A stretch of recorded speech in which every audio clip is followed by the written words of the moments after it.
Hey friends and fans of Bar Alb's Barn Workshop. I have not been in the barn since I left on vacation at the end of January. And so there's the tire tracks from the truck delivering the lift. So this is the first time I'm seeing it, I swear.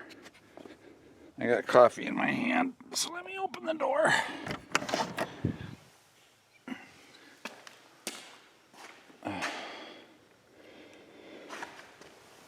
All right.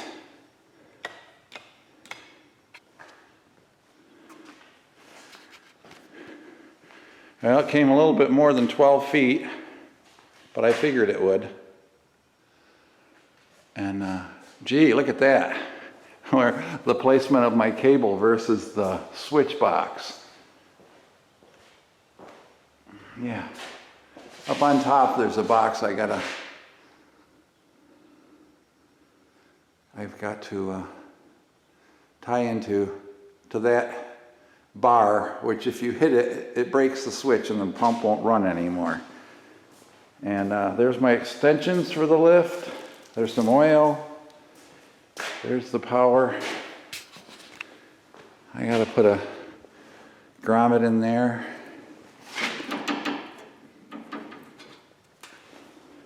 I like the door bumpers on the sides. Cables seem the same tension, that's good. I see I put myself outlets all around here. Boy, I don't see any shims in that. Does that mean they didn't need to? Oh no, there are shims on the back. Okay.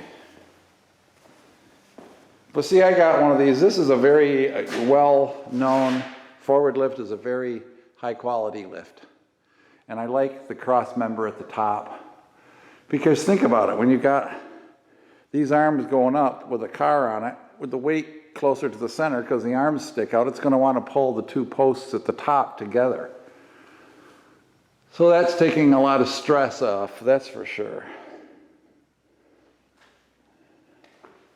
But yeah, they didn't do a lot of extra shimming just on the back of this one. So my concrete's good. That's good good accolades to my contractor who poured the concrete. I asked him to make it over 6 inches thick, and he did. So there we go. So today, I got some chores to do outside. I finally had to take my Christmas lights down. Today I will wire this in, and we'll run it up and down a few times and check it out and make sure I'm happy with it. But see, the car will come with the nose about 6 inches from the wall, which is what I wanted. So I was thinking about putting my rolling toolboxes right here. But then, because, you know, it coming from the house or something to get tools, maybe I'll put them right here, because you can see how far out from the wall this is. And the toolboxes would fit right here. And then I'm going to bring my workbenches and stuff in from the wood shop, and my welders, grinder, all that stuff's going along this wall. My air compressor down there. And I could have heat. All I've got to do is tie that gas line in outside. I've just got to drill a hole through the soffit vents out there, drop that flexible pipe down, put the connector on it, and tie it into a T. And I will have gas service to my furnace, and we can rock and roll, because I've already got the wiring hooked up. I've got the gas lines hooked up. I'm hoping that's big enough. If it's not, they have a larger unit.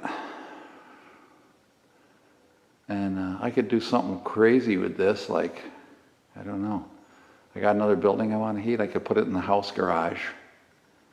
If it's too small, it would be plenty big enough for the house garage. See, we just got 12 feet here, and that's just that much more volume of air, 50% more. And all right, here comes the boss. So I don't think I did a pretty good guesstimating the position of my wire coming through the ceiling. If you look right where the wire goes by the blue beam, it's the box I need to connect to. And I just guesstimated. And you can see the wire is already hanging out of this. So what I got to do is cut this off long enough, feed it through connectors in the back here, take this cover off, put the other wire in and down to the motor, and just switch one side of it. I believe this only switches one side, but that's okay. That'll break the circuit and it'll stop running. So this is just a safety, don't crash into the ceiling kind of a thing, this bar. So I like that it has a top brace on it though. I said that before. The cables go through here, these equalizing cables. They go down to the arms and they keep them from going up opposite of each other because this is hydraulic. So if a little bit more pressure gets to one of the cylinders before it gets to the other cylinder, they could get cockeyed. So these basically just keep those arms moving parallel. It equalizes the pressure from that. You know, in case the car isn't quite dead center on the lift, one side seems a little heavier. The lighter side might go up faster. I think that's what it's all about. Look at this nice big cylinder right here. As I said, this is rated for 10,000 pounds and over-tested to 15,000. So what we're going to do is, I probably won't be able to show too much. I got the furnace running. It's already getting warm in here though. I got the salamander, I mean. I'll put you on the stand.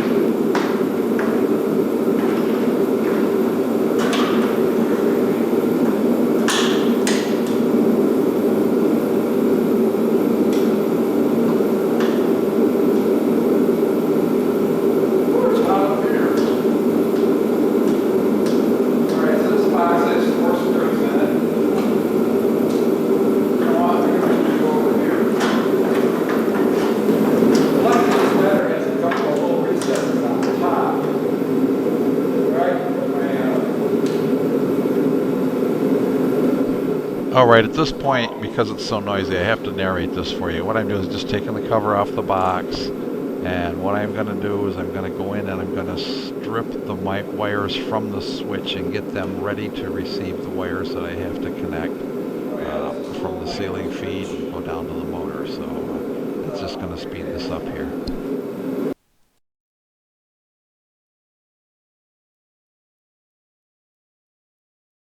Now at this point you'll see me actually stripping the jacket off in the rubber cord. It's a 12 gauge wire, which is good for 20 amps. It's just a rubber flexible cord approved for such applications.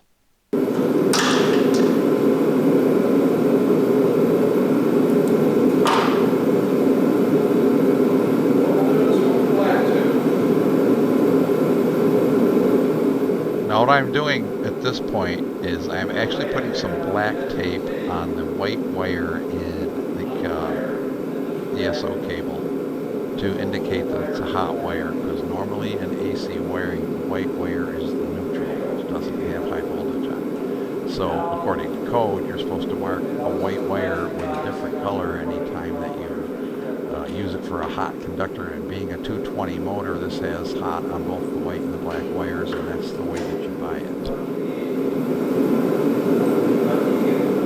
Now what I'm doing at this point is I am adding a compression fitting, which you can see in the bottom by my hands, through the back of the box. It'll give strain relief to this rubber wire that I'm putting in, and I'm going to have to install another piece of that wire that I cut off from the remaining piece to go down to the actual motor switch. Now see, this is just, again, an over limit switch in case the car goes all the way to the top and hits that bar.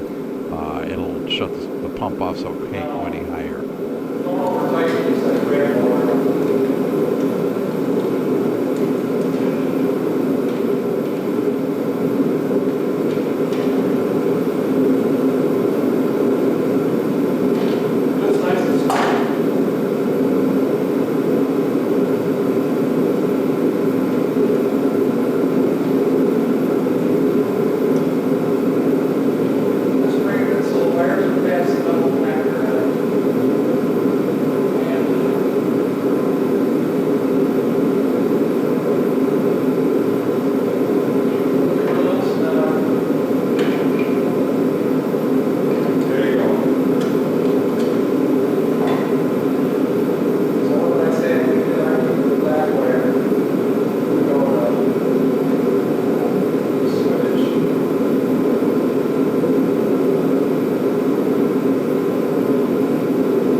So here I'm just connecting the hot wire coming in, the black hot wire, to one of the wires on the micro switch.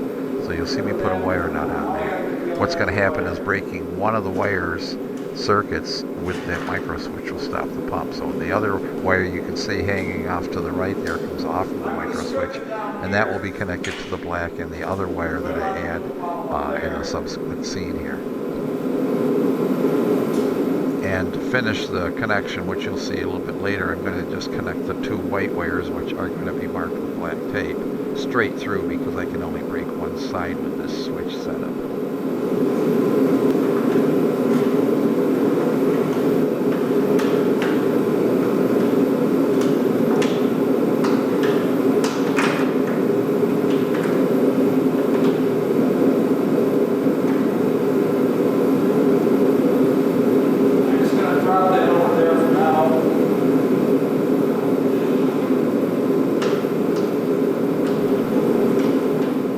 Alright, so now what I'm doing at this point of the process is I've got the other piece of wire that I cut off, and I've dropped it down to where the motor location is, as I'm going to bring it up.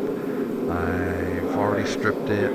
That's what was done off scene. I edited that out, and I'm going to put the compression fitting in. And what's going to happen is the other wire coming off from the micro switch is going to connect to the black wire in that wire. The two white wires that are marked as hot with tape are going to be connected together, and the two green wires to continue the chassis ground through are going to be connected together. And I'm going to cover the box up, and that will be the end of this, and I'll speed this up through 8x until I get down to wiring the motor button.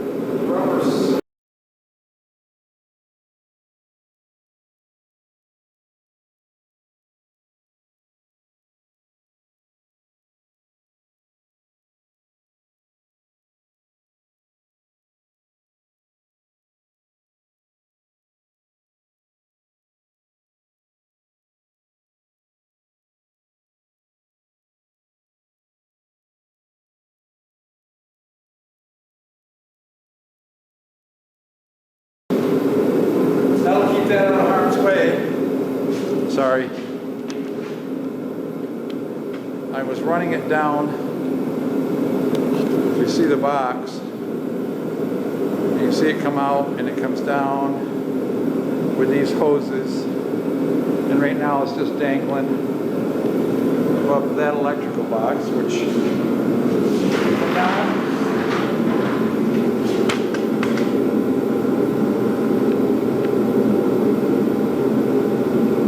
There's the switch box. Got one more connector into my chair.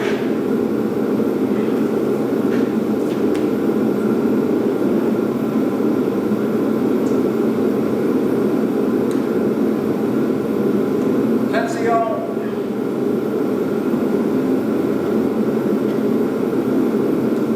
Just gonna lay the screws right in.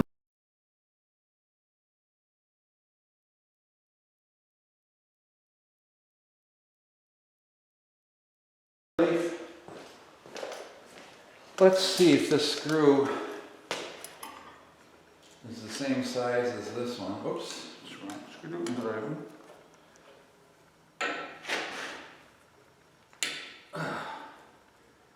Be nice if it was.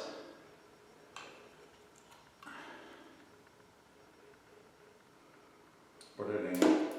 Hey!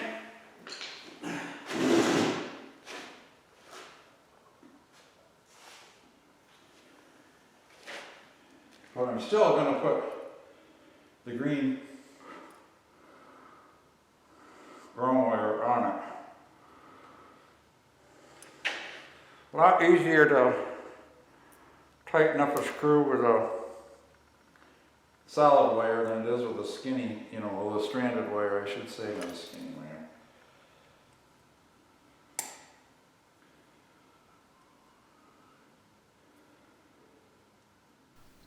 Now what I'm doing here that you can't see is I've got a solid green pigtail wire, and I had pulled out the screw mounted in the box that they supplied for a ground, and I'm wrapping it around. It's a solid wire, so I'm wrapping it around the screw so it makes a nice tight loop, and I'm going to screw it into the box.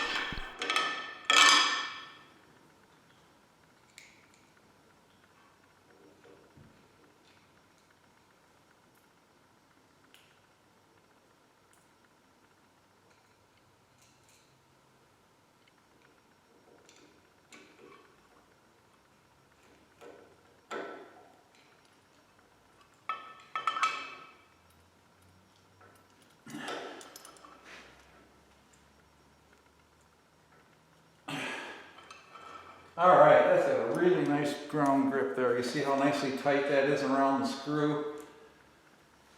And so that's what we got attached to that.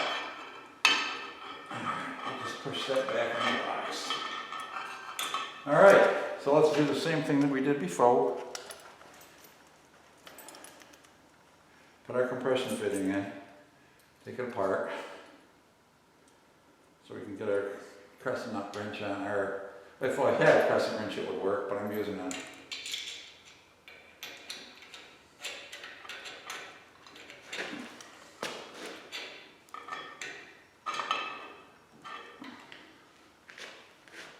well, that doesn't want to tighten up right, so I'm going to have to resort to something else here maybe, I don't know.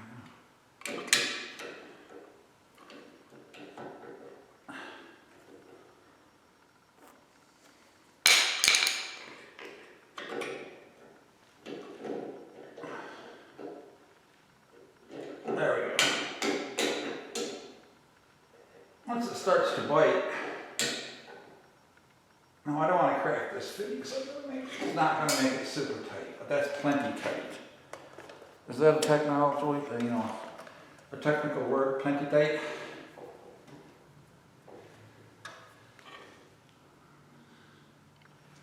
I'm going to go there, so we want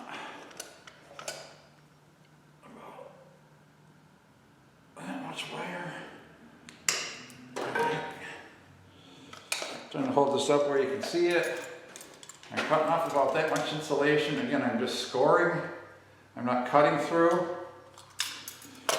And then I'm going to rock the wire. And it starts to rip. There it goes. And you should be able to pull it off. And that way I didn't nick any wires.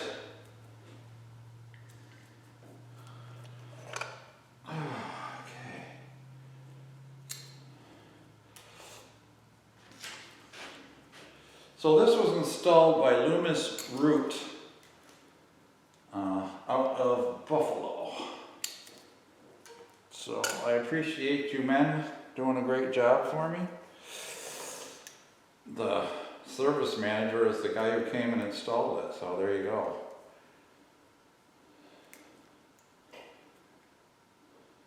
Okay.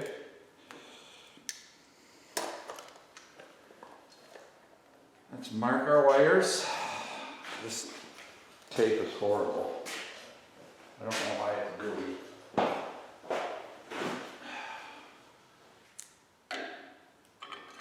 Probably don't need to be according to code, but according to my code, I guess it is. Okay, lay it around the edge like that, tack the edge down, and then you can wrap it right around so it looks just like heat shrink almost. All right.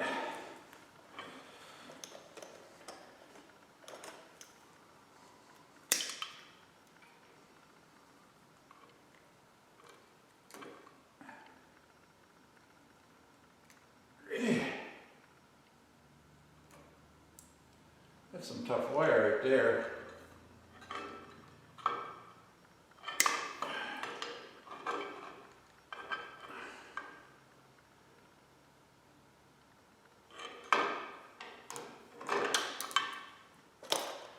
Strippage all done? Yes, strippage is all done. All right. We having fun yet? All right. Bob's Barn Workshop is never a dull moment. You can check out, if you like electronics, I also have an electronics channel called Bob's Retro Electronics Workshop. I work on a bunch of old stuff, Commodores and CDs and stereos and that kind of stuff. Stuff we all loved from the days gone by, I guess. We'll give this a few pokes here. Cinch that down good. There we go. As I said, don't tear it apart. Just tight, just snug. All right, this strip too much. Well, here, what I'm going to do, I'm going to wrap it around the base of this. Man, these wires are stiff. These motor wires. Here's an old trick that we used to do. If you had a long conductor like this, you bend it back, wrap the strand of wire around the first part of it, and then squeeze it down on there like that. Is that the right way to do it? I don't know. That's the way we did it. But you do have to use a larger wire nut. Now notice I'm sticking with the same color code that I did up above. The green goes to the green, the black is the hot wire that is going to the black wire on the push button switch, and then the white wires that I marked with the black tape are going to be connected together to feed the circuit through. It'll break one leg, or actually the green button is now going to make contact with the black wire to complete the circuit to the motor to make it run. So our yeller on there. So even though this is 220 wiring, it's white to white, black to black. And just roll him back in here so he's not in the way of the switch body somewhere. I try not to make the wires lean right against the whole thing. So yeah, all the wires, the switch is kind of in the top, so I'm going to keep these near the bottom.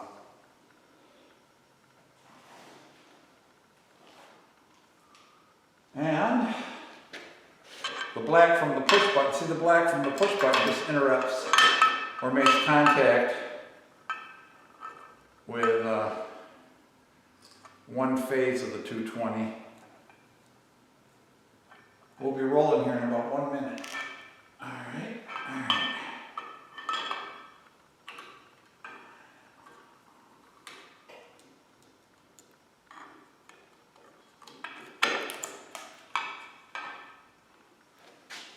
Drop the gasket. Hey, man, help the gasket.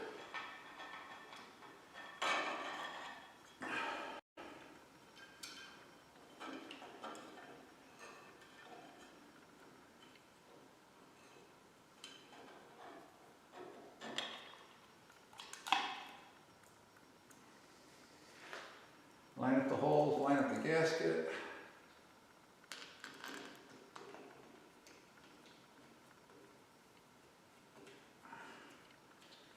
Make sure you don't feel any like tight fits or interference kind of a thing, you know, so you're not pinching wires. If it goes on too hard, then you've got something wrong, you know. The wires are just springy, that's why this wants to push back out, but there's no great force that I'm putting on anything. I'm just trying to keep that gasket trapped. There shouldn't be any fluid in here leaking out, but now where did I do my Phillips screwdriver? Did I drop it? Yes, I did. I see it laying there. I'm going to push these in by hand to hold that in place good. There we go.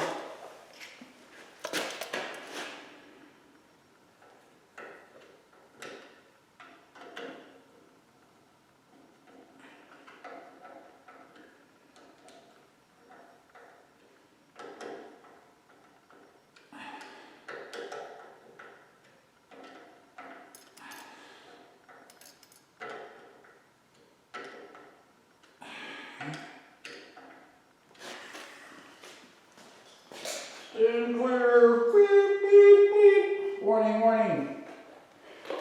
All right. Well, I didn't really buy too much wire. That's all I cut off. All right, guys and gals. We're going back out to the barn today. It's been a while.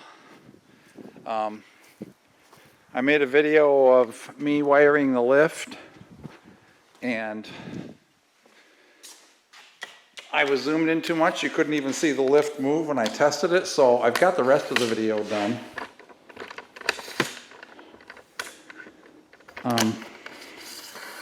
I need to redo the test for you. In the prior video, I had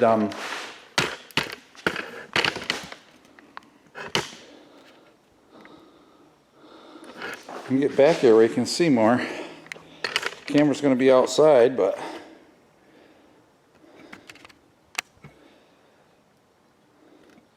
all right. So I turn the breaker off when I'm not using it, so nobody messes with it. A little bit of an interlock. And all you do is push the button.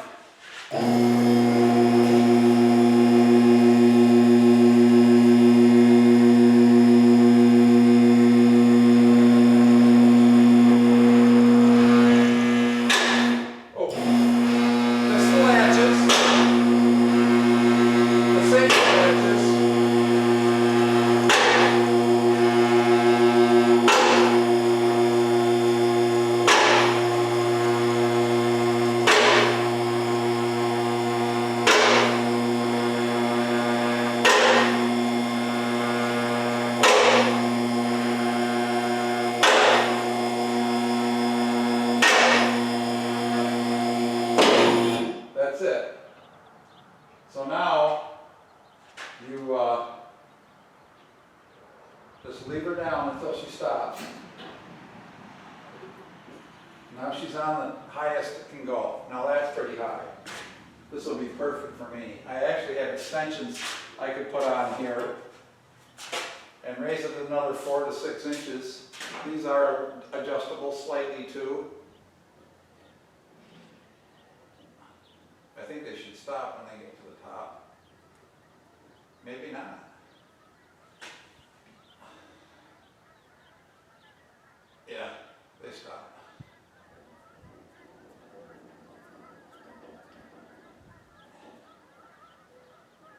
And it takes 2 hands to drop it.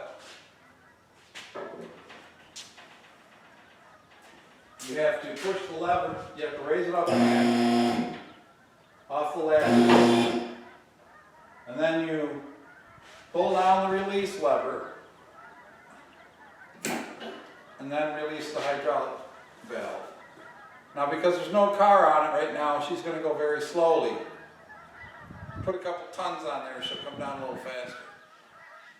I hear the geese coming over. It's spring, it's like the 4th or 5th of March. And it's 70 plus degrees here near Buffalo, so spring is on the way, the geese know it. I heard some snow geese earlier. They make kind of a high-pitched yelping instead of a honking. You gotta be really careful because these things can come down on your toes.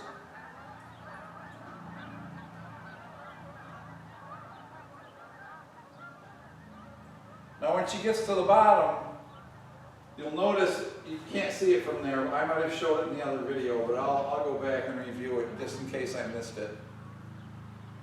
Today I'm going to finish up with,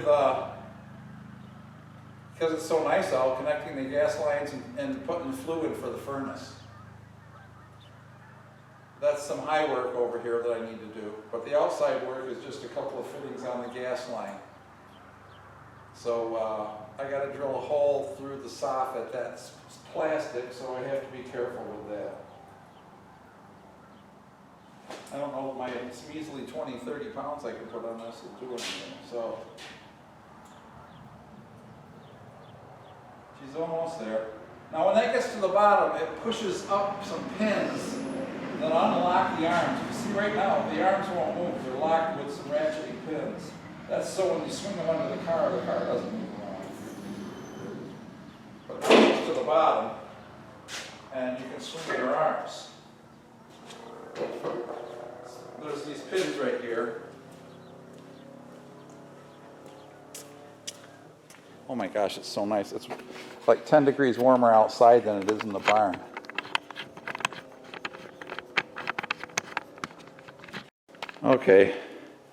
Okay, so we're going back in. Now, as I was saying, you can see that you can swing these arms out to go under the car wherever you want it. As soon as you start to lift it, you see those pins right there. They're hitting the ground, the bottom of the base right now that unlocks those, but there's some ratcheting teeth here. And once that goes up in the air a little bit, that pin drops down and locks it in those gears. So these can't swing out from under where you position them to lift the car. I suppose I could go get my van and give it a lift. I haven't put a car on this yet. I'm a little nervous about it. Well, we'll be using it again soon. So we'll do a demo on it then, but there you go. And as I said in the other video, you can see how close I come to my guesstimation of where my wire needed to be. You see the wire coming through the ceiling, and you see the black plastic box for the limit switch, which I haven't tested, but I know it'll work because I was an electrician for years. I know how to wire stuff. You saw me wire most of this barn. And okay, let's move on to the friends of the barn workshop. We are pulling up for the first time with a vehicle to go into the shop. The lawn is dried up pretty good. I've got to get my app here to open the door. Look at that, my Q app for that. I just push the button.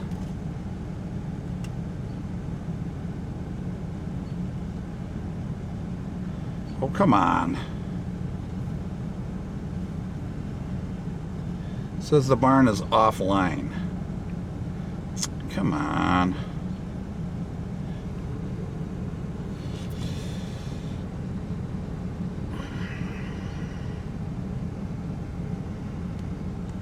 It says it's connecting. My Wi-Fi out here is a little weak.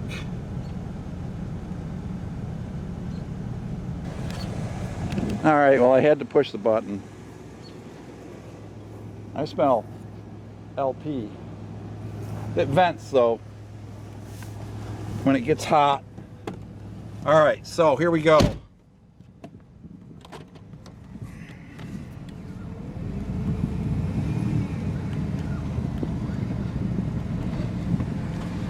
I'm going to try to get it right in the center. I think I'm going to try to hang a ball or something. That looks pretty straight. I'm going to come in a little bit past the door post. About there. All right.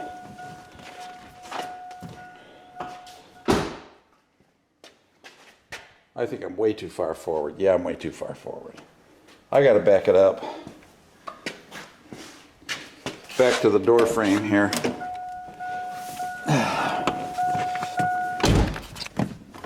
They're a little nose heavy, of course, so I got to get her back like that. Of course, now I can't get out the door. Got to go forward just a little bit.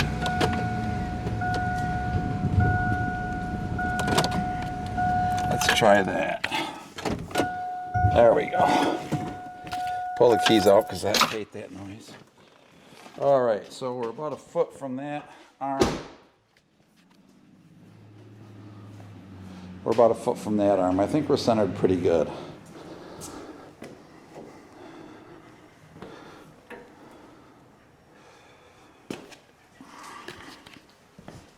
I got some gear in the back too, so I need to set you guys back here somewhere.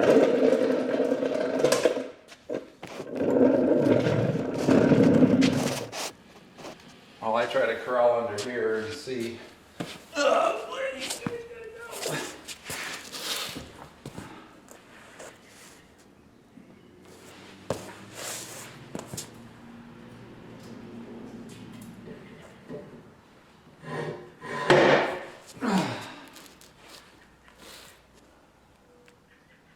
Yeah, I guess I gotta come back just a little more. I don't know if I'll be able to get out of the damn thing.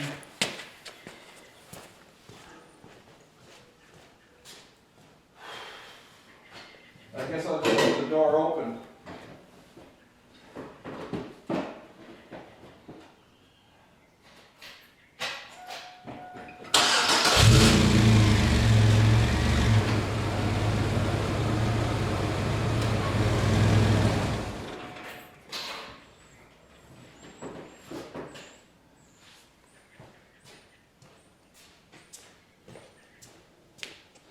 All right, let's see if we can get the lift things on.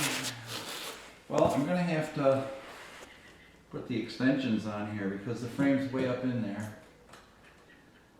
And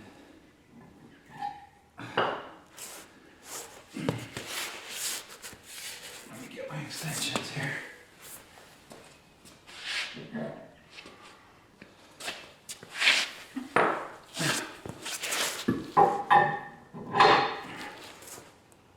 Still gonna hit.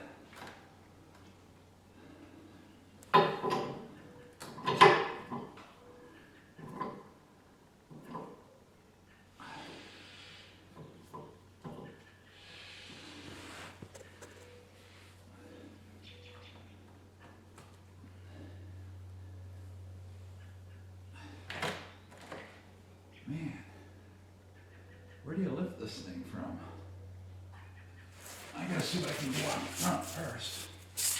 Things turn out to be a pain in the ass, isn't it?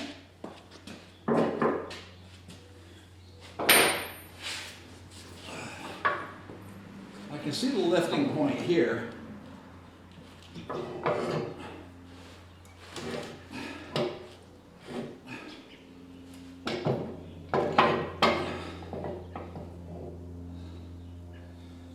I think this one just needs a, well, the one in the back needs a lot of boost. Can you double them? Can I lift that right? Oh, I'm gonna lift that one back there, right on the spring perch. So, what I'm gonna do here, I'm just gonna put a 4-inch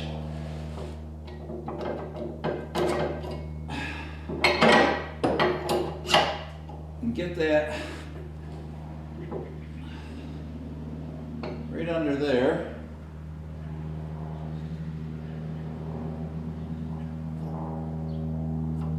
Bring that up so it's a couple inches from it.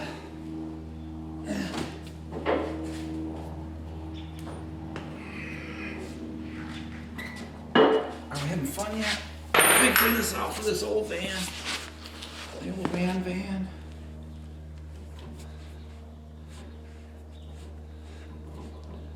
Will that guy fit up between the wheels? No, it won't. How about if it lifts right there?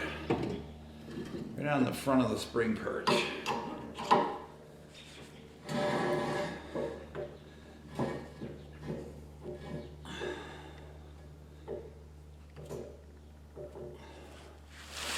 I got about the same distance here.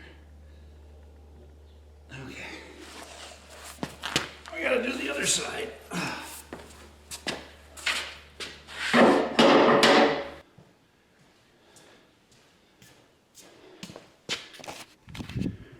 I gotta change bat. All right, let's give her a go.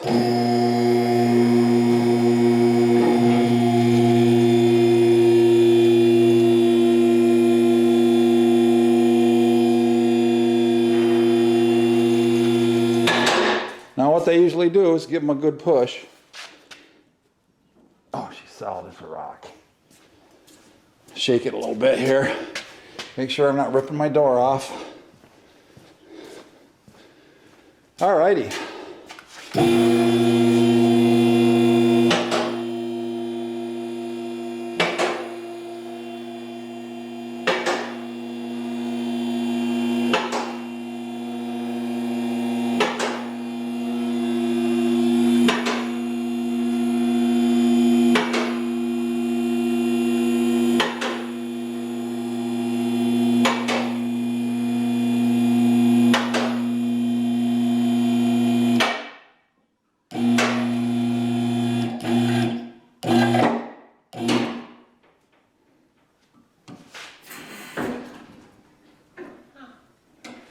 All right, there she is.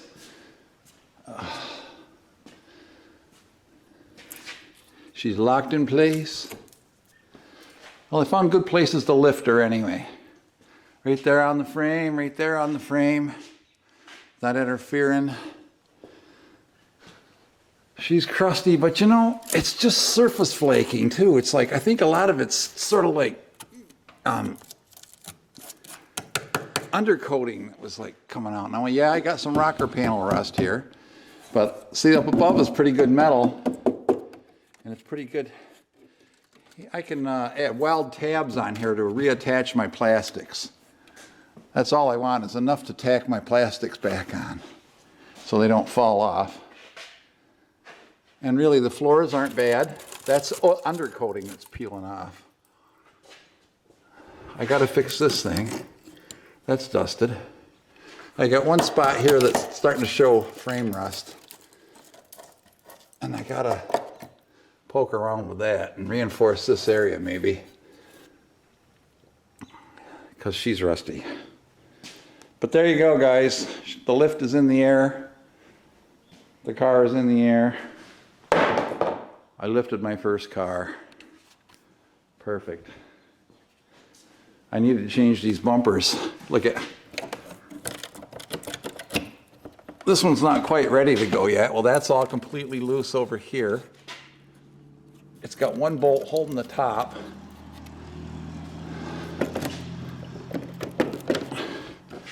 This one is still sort of hanging on, but the brackets, now I can add metal to this bracket. I don't want to do any more than I have to. I can add metal to that bracket.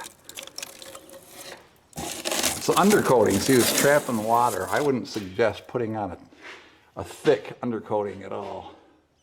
More like an oil spray. I think she'll last a little while longer. I was thinking about just descaling all this and hitting it with oil. Well, let's see how bad that, maybe I don't even want to know how bad that frame is over there. Yeah, let's see how.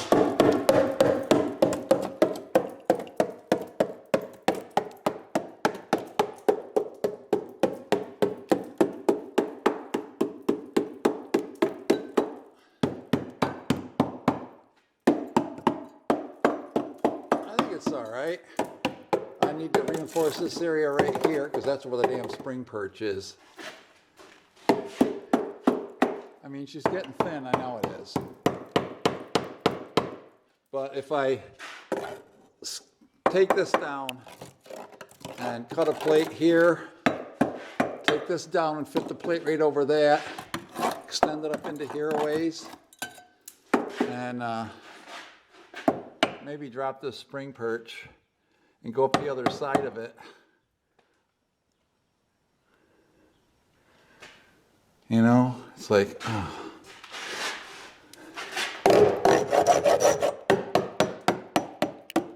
I mean, it's thin, I'm denting it, but at least there's metal to it. And if I run it all the way to the top, dump the rust out of your lens. I'm using the claws, so they should be poking holes. That's pretty solid over here. But that one needs to be dealt with pretty soon. Yeah, there's a hole right there too. Eek.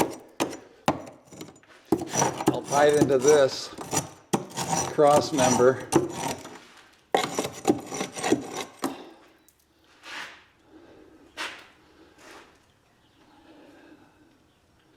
Take that shock off, cut a hole in it, lay it right over. I'll use like 3/16. But I got to get up here where this bolt, I don't know if I'd ever get that out of there, for that spring perch. Damn undercoating is what makes it rust.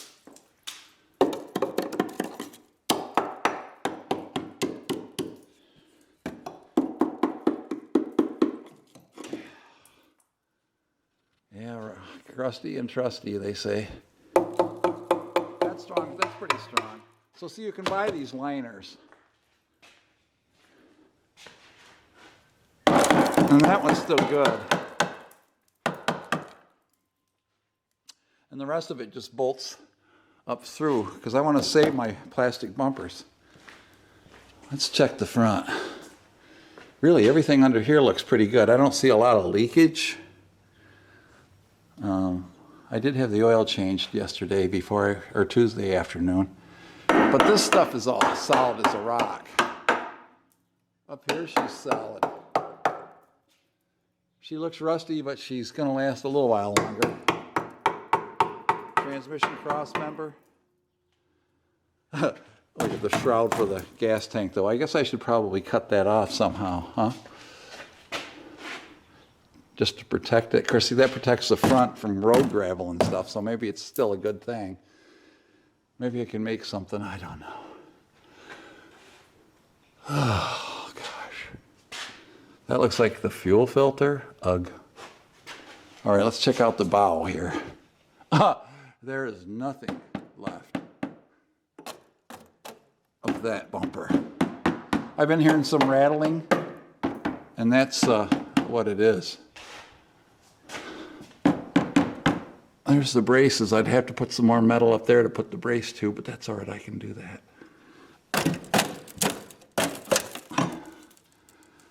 Yeah, swell. This is all good though. Engine, all this stuff. Patooey.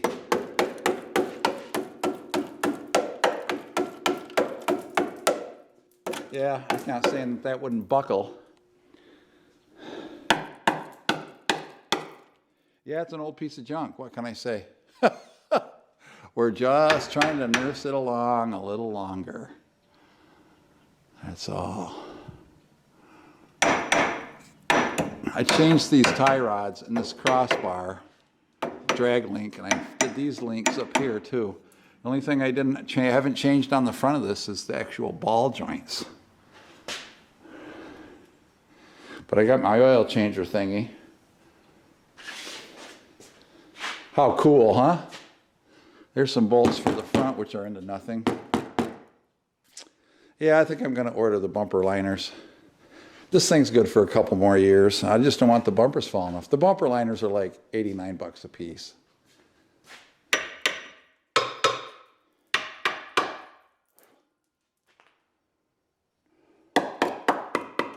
That sounds good. Yeah, why did it have to rot right there? I think I'll have to take my hitch down and work around that. This bracket looks pretty good still. Yeah. Yeah, that bracket can be restored if I can get it off. And that bracket can be reused.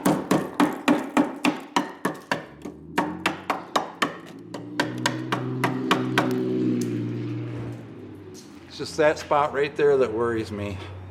That driver's side rear spring perch.